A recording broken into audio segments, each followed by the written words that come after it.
Hey friends, let's go for a walk and see God's purpose for our lives. Let's walk with purpose. Today I'm thinking about our past. Our past is in the past, but why does it follow us into the present? So many people have trouble moving on as the past continues to follow them like a dark cloud hanging over them. I guess it's because the past has not been reconciled. The issues have not been resolved. Let's consider Joseph, and let's see how he dealt with his turbulent past. Initially, his life seemed to be a great example of man's manipulation, from raging jealousy from his brothers, to murderous thoughts, to spontaneous business transactions that took him away from his home to a land of slavery. His life seemed to be in everyone else's hands but God's. Remember that dramatic moment when he meets his brothers again? 13 years had passed since he was thrown into a pit by his brothers and suddenly sold into slavery. Since then, his life had been marked by betrayal, dishonesty, false accusations, neglect, and confusion. And now he stands before his brothers with a lot of history between them. But he offers up this historical perspective in Genesis chapter 45, verses 4 and following. He says, "Come close to me." And when they had done so, he said, "I am your brother Joseph, the one you sold into Egypt. And now do not be distressed and do not be angry with yourselves for selling me here, because it was to save lives that God sent me ahead of you. For 2 years now has been a famine in the land, and for the next 5 years there will not be plowing and reaping. But God sent me ahead of you to preserve for you a remnant on earth, and to save your lives by a great deliverance. So then, it was not you who sent me, but God."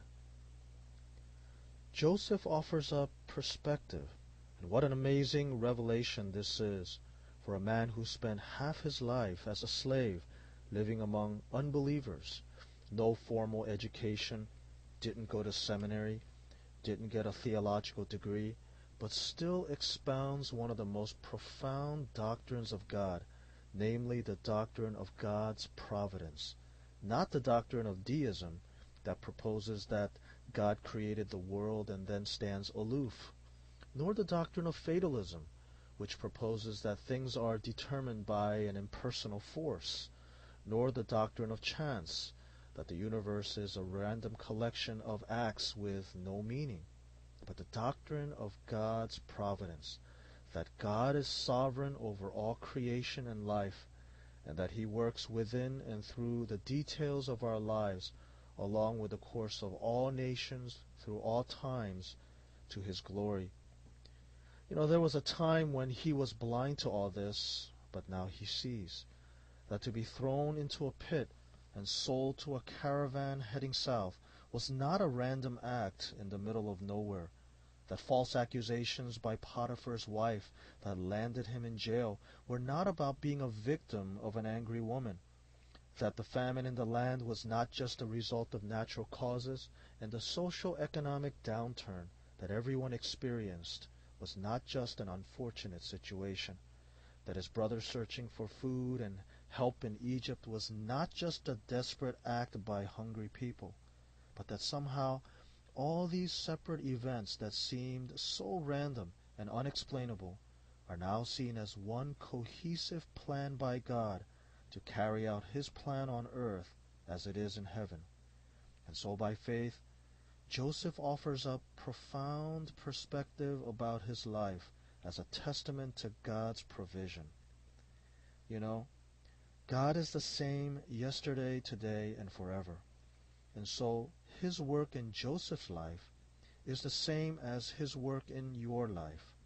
May God grant you this insight and assurance. That's it for today. Until next time, remember, there is a greater purpose for your life. Let's walk with purpose.